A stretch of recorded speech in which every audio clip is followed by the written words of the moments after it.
Today we are going to talk about pulmonary embolism, introduction, risk factors, clinical presentation, diagnosis and management. What is pulmonary embolism? When a blood clot or thrombus becomes lodged in an artery in the lung and blocks blood flow to the lung, it is called pulmonary embolism. Usually arises from deep venous thrombosis in calf vein, pelvis, renal, upper extremities vein and right heart chambers.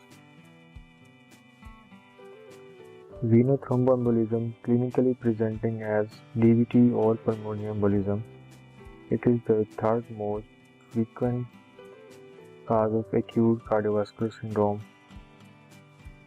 Pulmonary embolism range from 39 to 115 per 100,000 population. For DVT, incidence rates ranges from 53 to 162 per 100,000 population, and pulmonary embolism may cause less than or equal to 300,000 deaths per year in the United States, ranking high among the causes of cardiovascular mortality. So what are the predisposing factors for pulmonary embolism? First, strong risk factors includes fracture of lower limb,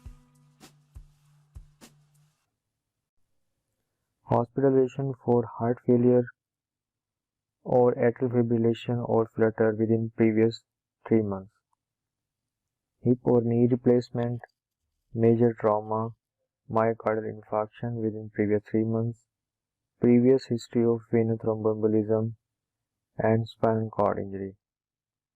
Moderate risk factors include arthroscopic knee injury, autoimmune diseases, blood transfusion, central venous lines, intravenous catheters and leads, chemotherapy, congestive heart failure or respiratory failure, erythropoiesis stimulating agents, hormone replacement therapy, in vitro fertilization, OCPs, postpartum period, and some infections like especially pneumonia, urinary tract infections. Then weak risk factors include bed rest more than 3 days, diabetes mellitus, arterial hypertension, immobility due to sitting like prolonged car or air travel, increasing age, laparoscopic surgery like cholecystectomy, obesity, pregnancy and varicose veins. Now, types of pulmonary embolism. There are 3 types of pulmonary embolism: acute, subacute and chronic. Acute is the most common symptoms include dyspnea, pleuritic chest pain, cough and chest pain.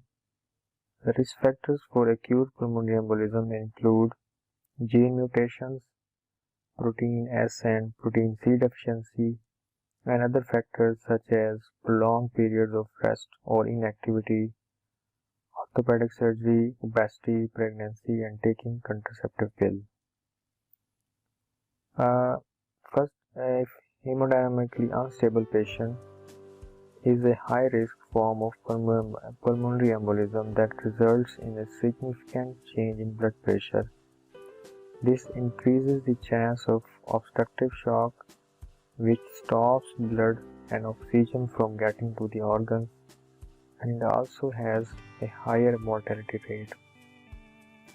The second category is hemodynamically stable patient, an acute form of pulmonary embolism that can result in mild hypertension and present an intermediate risk. However, it is stable and may respond to fluid therapy.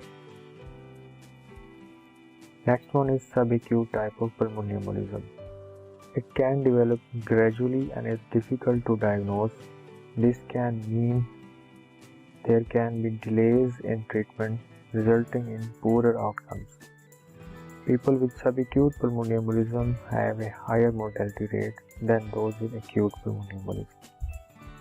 Symptoms can develop over 2 to 12 weeks. The most common symptoms can include progressive dyspnea, periodic chest pain, coughing with blood. The authors of 2020 study write that people with subacute pulmonary embolism have a higher risk of hypertension due to thromboembolism in comparison with those with acute pulmonary embolism. Chronic type of pulmonary embolism.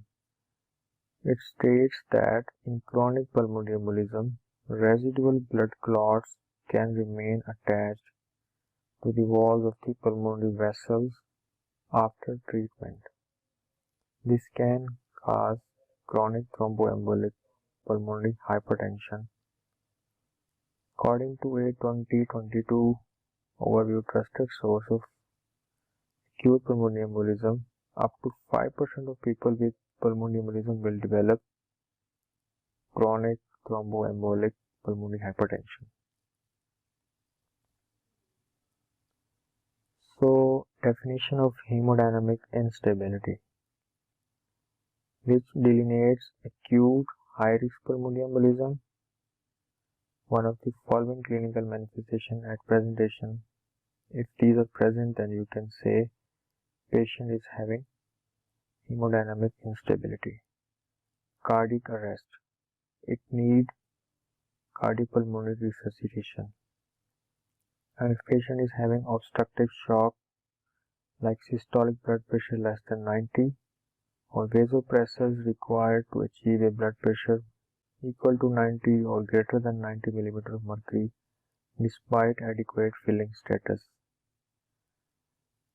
Some signs and symptoms include end organ hypoperfusion, altered mental status, cold, clammy skin, oliguria or anuria, increased serum lactate level.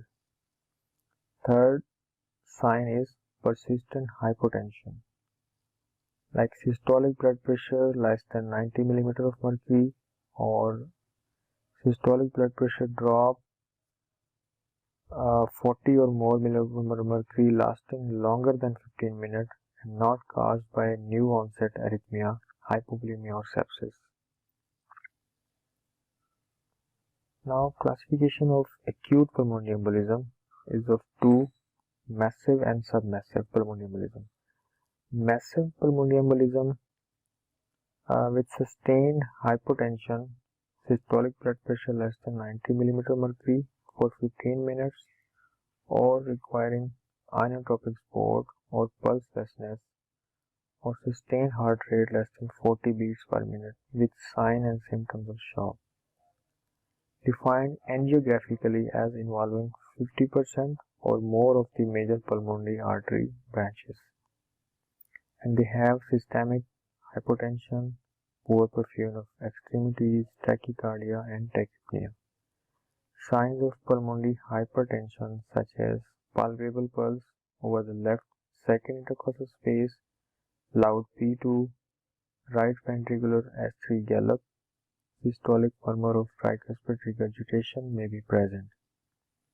Massive pulmonary embolism has been defined by hemodynamic parameters and evidence of myocardial injury rather than anatomic findings because the former is associated with adverse outcomes. Second type of acute pulmonary embolism is submassive pulmonary embolism. Systolic blood pressure more than 90 mm of mercury and right ventricular dysfunction or myocardial necrosis, and defined by right ventricular dilation, apical 4-chamber RV diameter divided by LV diameter. If it is greater than 0.9, then you can say RV dilation. Or RV systolic dysfunction on echocardiography or RV dilation 4-chamber RV diameter divided by LV diameter greater than 0.9. Or CT or elevation of PNP more than 90 or N-terminal pro-BNP more than 500, or EKG changes, new complete or incomplete right bundle branch block, anteroseptal ST elevation or depression, or anteroseptal T wave inversion or elevation of troponin I or troponin T.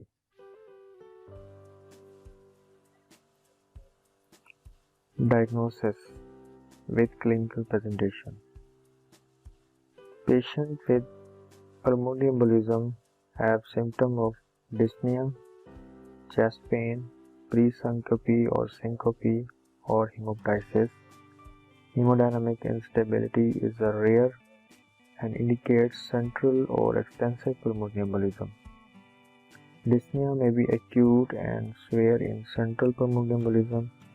In small peripheral pulmonary embolism, it is often mild and may be transient. Syncope, hemodynamic instability, and right ventricular dysfunction. Acute pulmonary embolism may be a frequent finding in patients presenting with syncope. 40% no predisposing factors are found.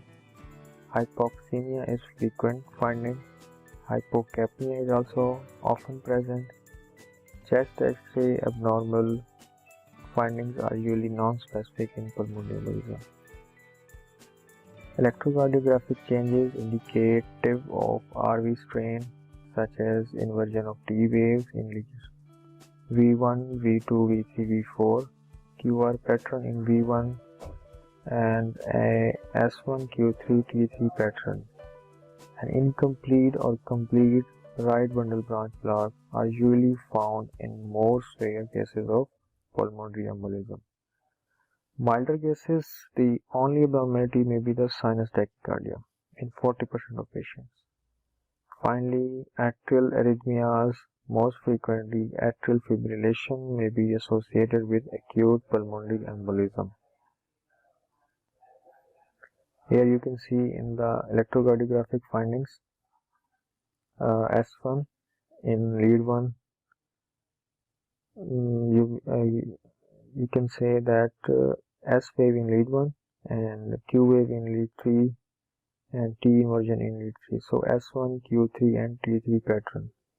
Other findings, tachycardia or rate more than 120, rightward axis deviation, incomplete right bundle branch block, and T wave inversions in inferior and anteroseptal leads.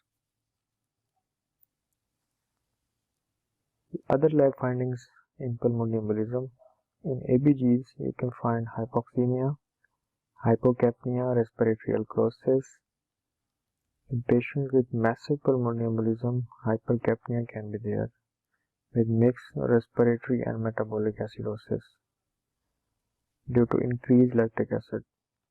Patients with room air pulse ox reading if less than 95% are at increased risk of in-hospital complications, respiratory failure, cardiogenic shock, and even death. The probability of pulmonary embolism can be assessed by well score clinically. If score is having 2 points or less, you can say low risk, 2 to 6 points, intermediate risk, and more than 6 points, high risk. Or you can say 0 to 4 points, pulmonary embolism unlikely, but if points are more than 4, then pulmonary embolism is likely.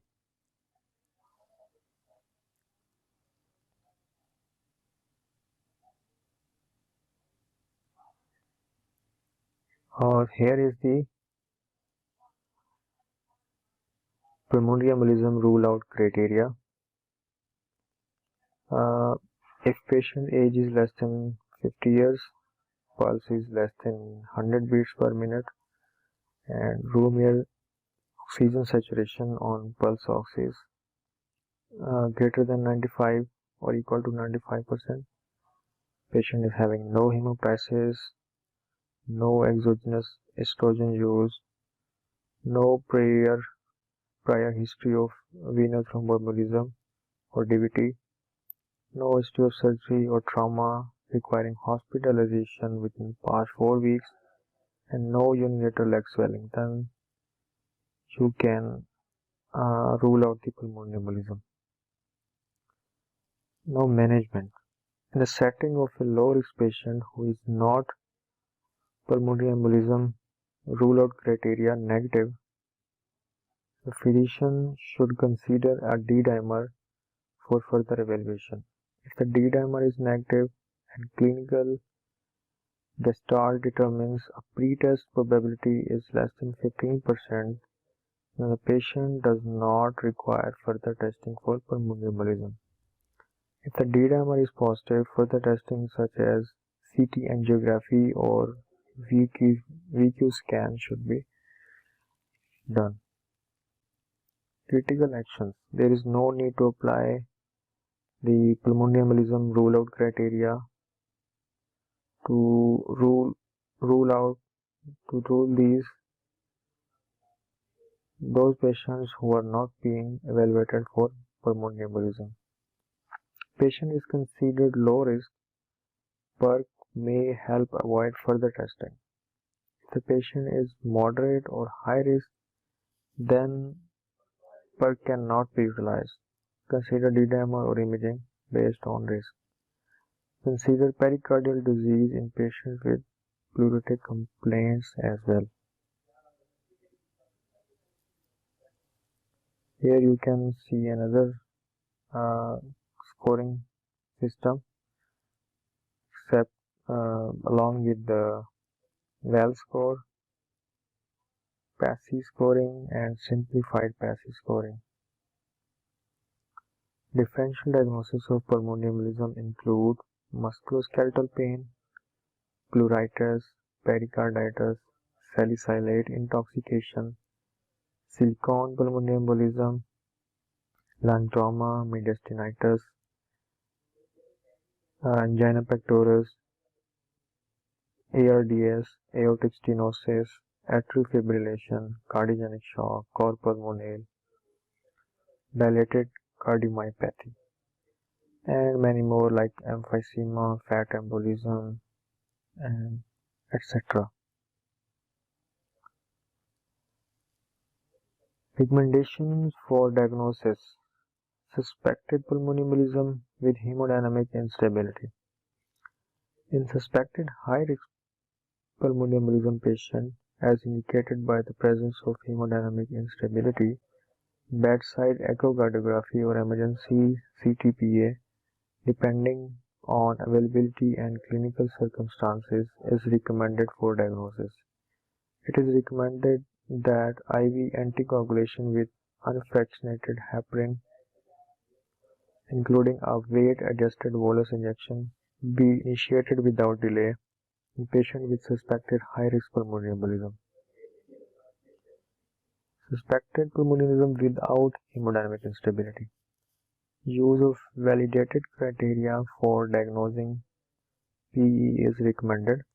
Initiation of anticoagulation is recommended without delay in patients with high or intermediate clinical probability of PE while diagnostic workup is in progress. Role of D-dimers.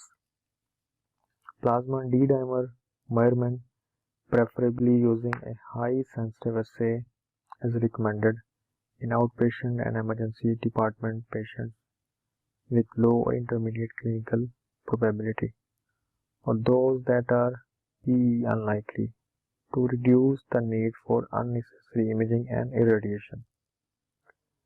As an alternative to the fixed D-dimer cutoff, a negative D-dimer test using an age-adjusted cutoff should be considered for excluding pulmonary embolism in patients with low or intermediate clinical probability, or those that are PE unlikely. As an alternative to fixed or age-adjusted D-dimer cutoff, D-dimer levels adapted to clinical probability should be considered to exclude pulmonary embolism. So D-dimer measurement is not recommended in patients with high clinical probability as a normal result does not safely exclude pulmonary embolism or PE even when using a highly sensitive assay. And the role of CT pulmonary angiography or CTPA, it is recommended to reject the diagnosis of PE without further testing if CTPA is normal in patients with low or intermediate clinical probability or who is pulmonary embolism unlikely. It is recommended to accept the diagnosis of PE if CTPA shows a segmental or more proximal filling defect, patient with intermediate or high risk clinical probability. It should be considered to reject the diagnosis of PE without further testing if CTPA is normal in a patient with high clinical probability or who is PE likely. Further imaging tests to confirm PE may be considered in cases of isolated subsegmental filling defects. CT venography is not recommended as an adjunct to CTPA.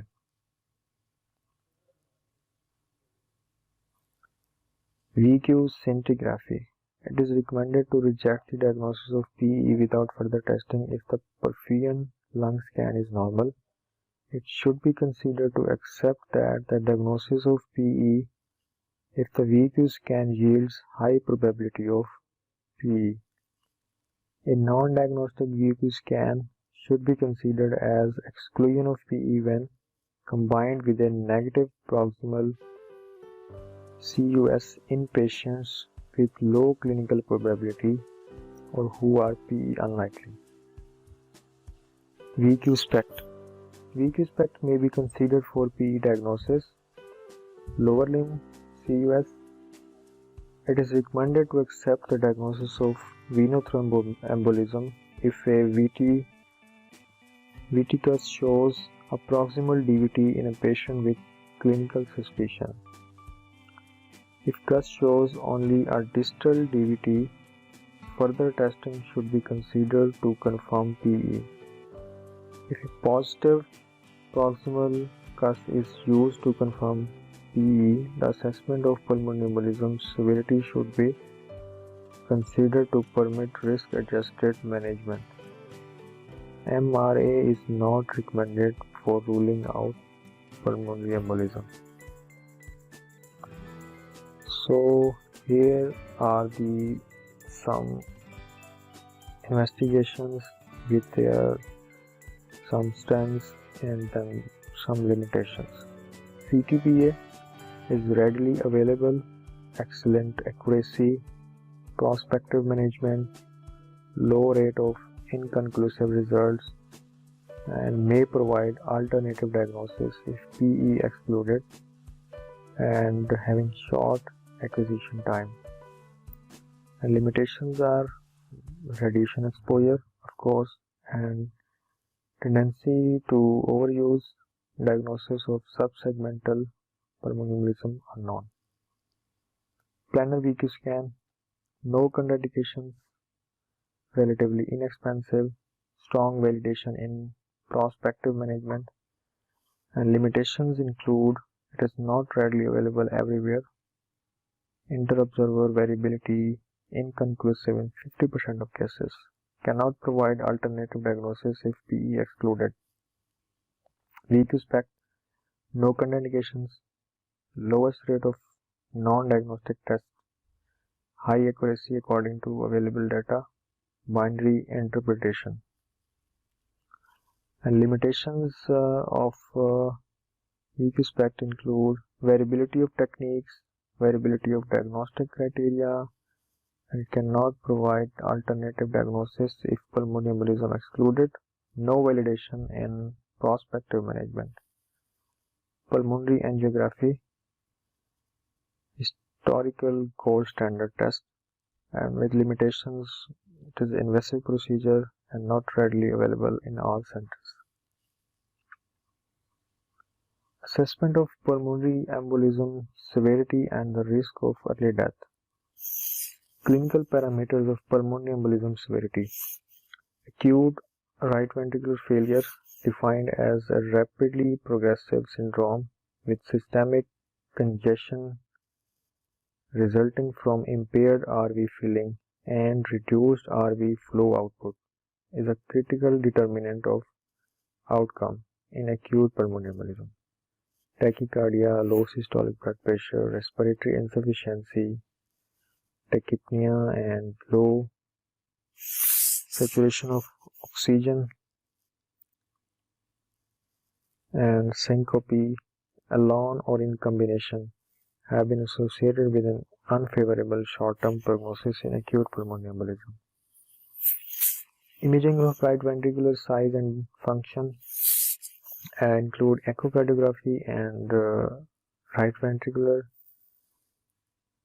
over left ventricle diameter ratio more than 1, and a TAPSE tricuspid annular plane systolic excursion if less than 16 mm, then it favors unfavorable prognosis.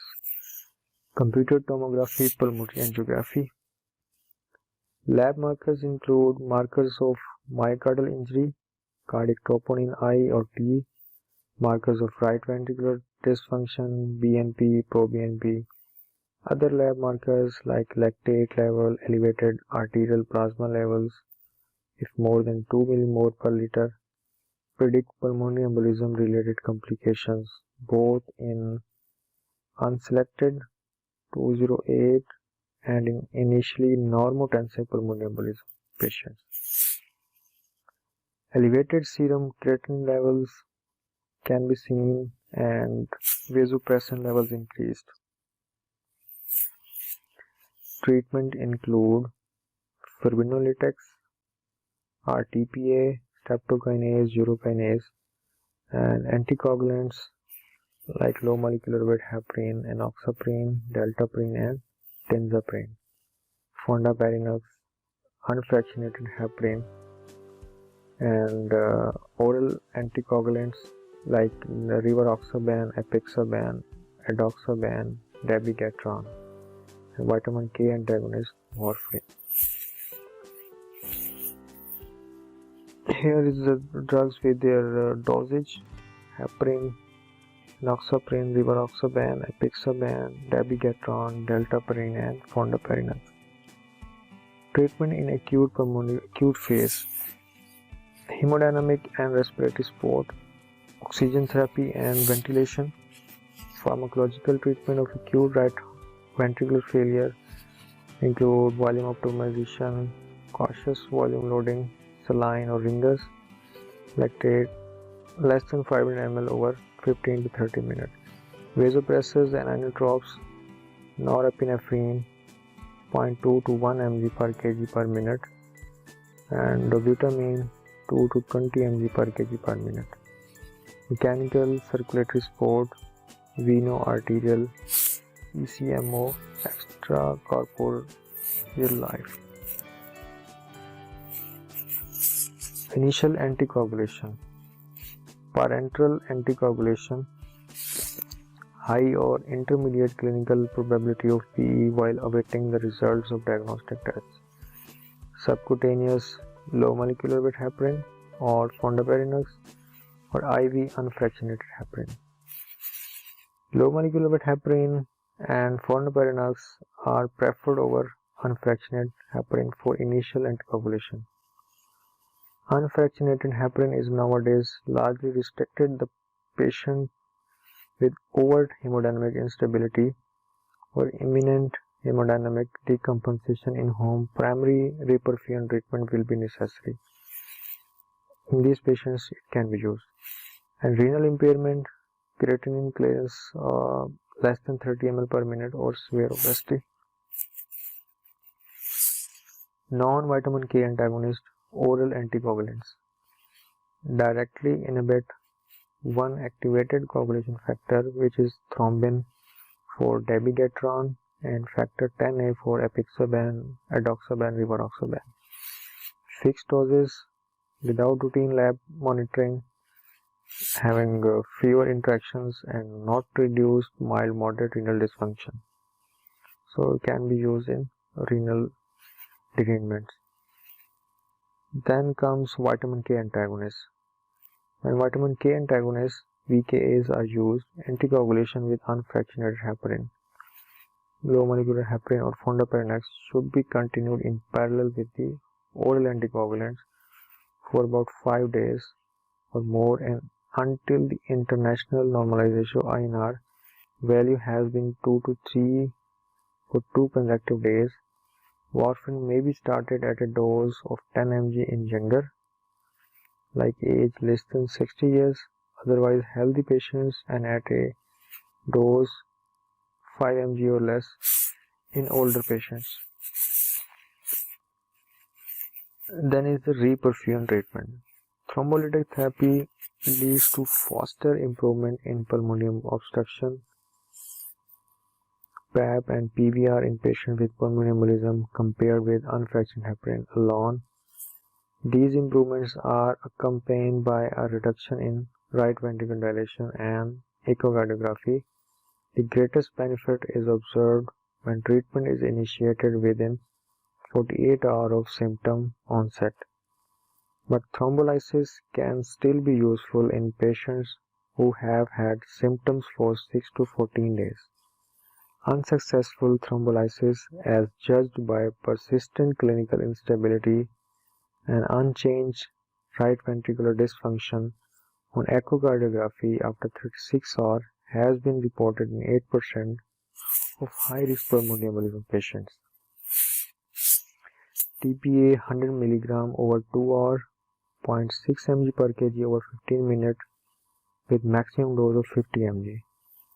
Streptokinase to 50,000 IE international units as a loading dose over 30 minutes, followed by 100,000 international units per hour over 12 to 24 hours. An accelerated regime include 1.5 million international over 2 hours.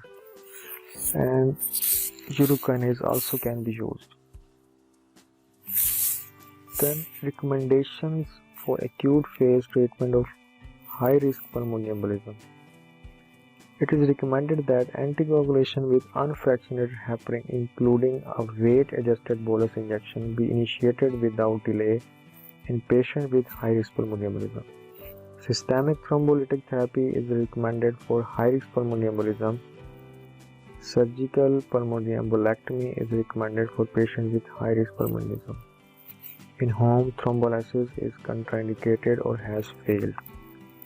Next step is percutaneous catheter-directed treatment should be considered for patients with high-risk pulmonary embolism. In-home thrombolysis is contraindicated or has failed. Next one, norepinephrine and or dobutamine should be considered in patients with high-risk pulmonary embolism.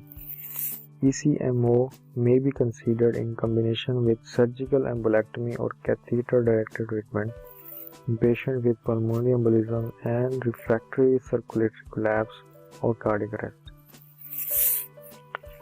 Recommendation for acute phase treatment of intermediate or low-risk pulmonary embolism. It includes initiation of anticoagulation without delay in patients with high or intermediate clinical probability, and if anticoagulation is initiated parenterally, then low molecular weight heparin or fondaparinux is recommended over unfractionated heparin for most of the patients. When oral anticoagulation is started in a patient with pulmonary who is eligible for a novel oral anticoagulation like apixaban, dabigatran, edoxaban, rivaroxaban, NOAC is recommended in preference to vitamin K antagonists like warfarin. When patients are treated with warfarin overlapping with parenteral anticoagulation is recommended until an INR of 2.5.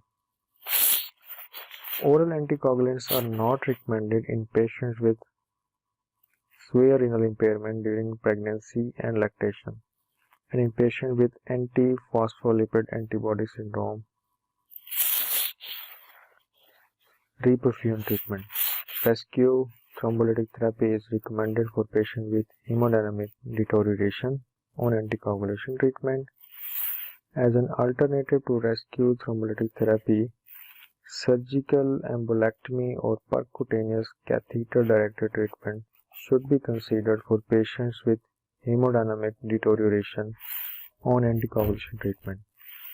Routine use of primary systemic thrombolysis is not recommended in patients with intermediate or low-risk pulmonary embolism.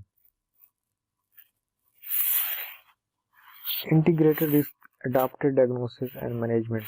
Diagnostic strategies: you can see suspected pulmonism in patients with hemodynamic instability.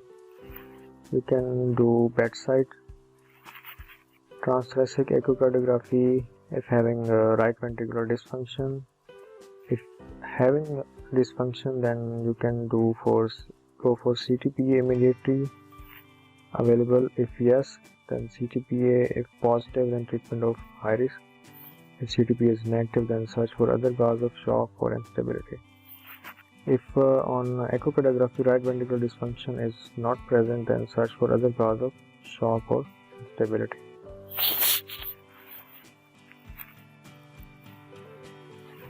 Now, recommendations for regime and duration of anticoagulation after pulmonary embolism in patients without cancer, with no cancer.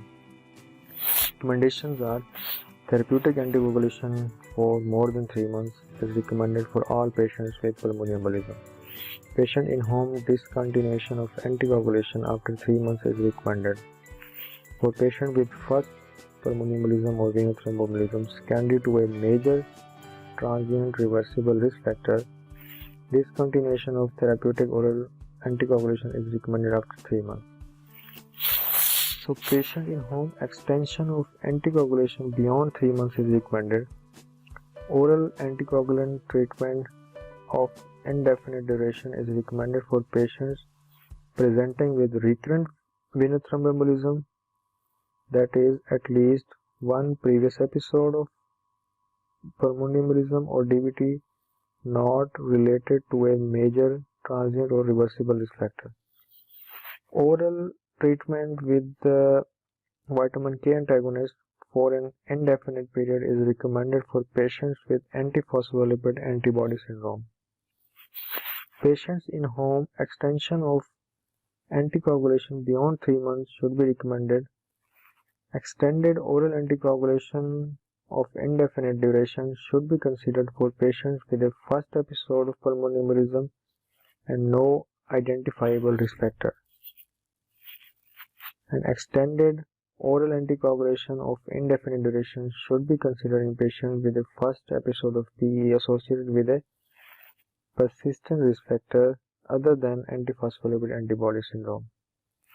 And extended oral anticoagulation of indefinite duration should be considered for patients with a first episode of pulmonary embolism associated with a minor transient or reversible risk factor.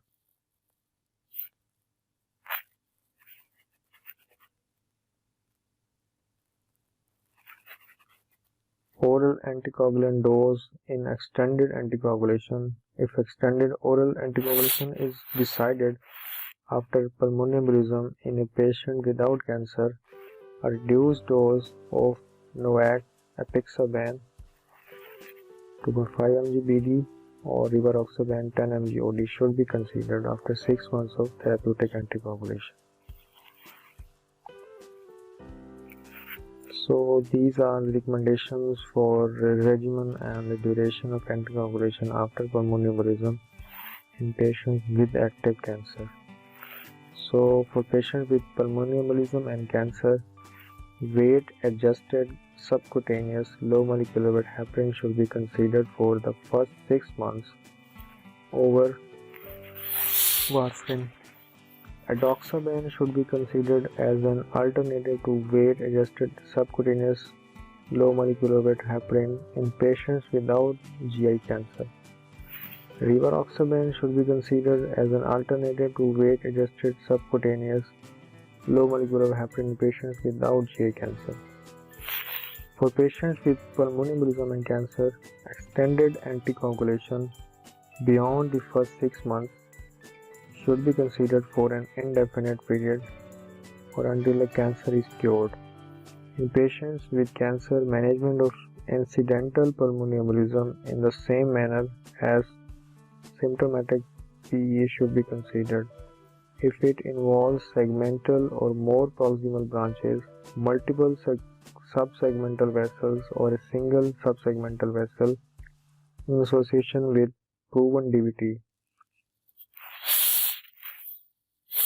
Treatment of pulmonary embolism in pregnancy. Diagnosis is made. Formal diagnostic assessment with validated method is recommended if pulmonary embolism is suspected during pregnancy or in the postpartum period. D-dimer measurement and clinical prediction rule should be considered to rule out PE during pregnancy or the postpartum period. In a pregnant patient with suspected pulmonary embolism, particularly if she has symptoms of DVT, venous cuts should be considered to avoid unnecessary irradiation.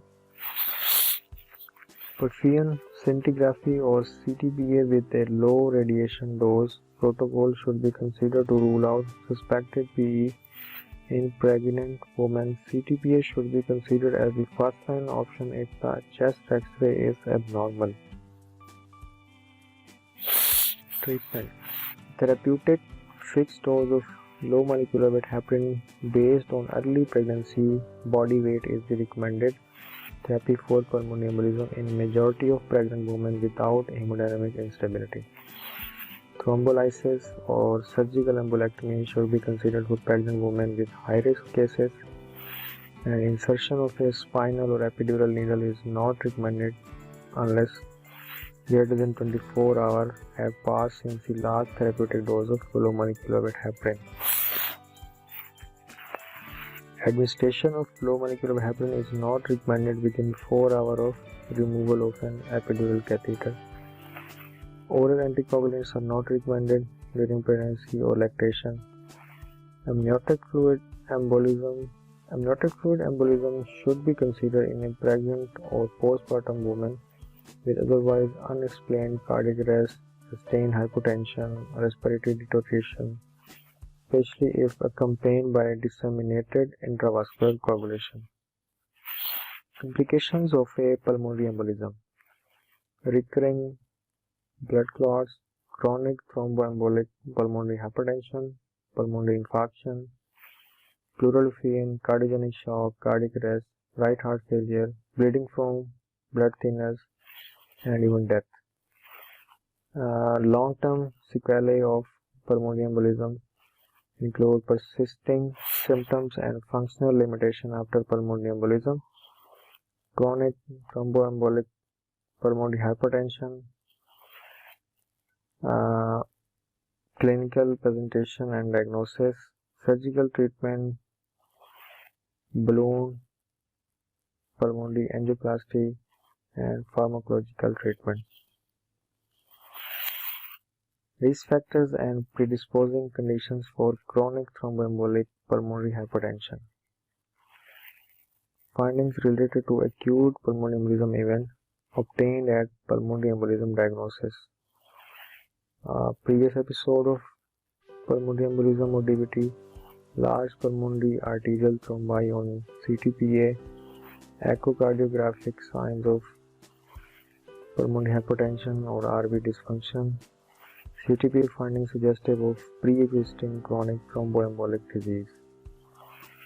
Then concomitant chronic diseases and conditions predisposing to CTEPH documented at pulmonary embolism diagnosis or at 36-month follow-up include ventriculoatrial shunts, infected chronic IV lines or pacemakers, history of splenectomy, thromboembolic disease, thrombophilic disorders, particularly antiphospholipid antibody syndrome, and high coagulation factor 8 levels. non-O blood group, hypothyroidism, treated with thyroid hormone, history of cancer, myeloproliferative disorders, IBD, and chronic osteomyelitis. Tuberculosis and thromboembolism. Association between inflammation induced by tuberculosis and a hypercoagulable state. Vigilant during few first weeks of treatment for DVT or pulmonary embolism. DVT has been associated with tuberculosis in 1.5 to 3.4% of cases. Thank you.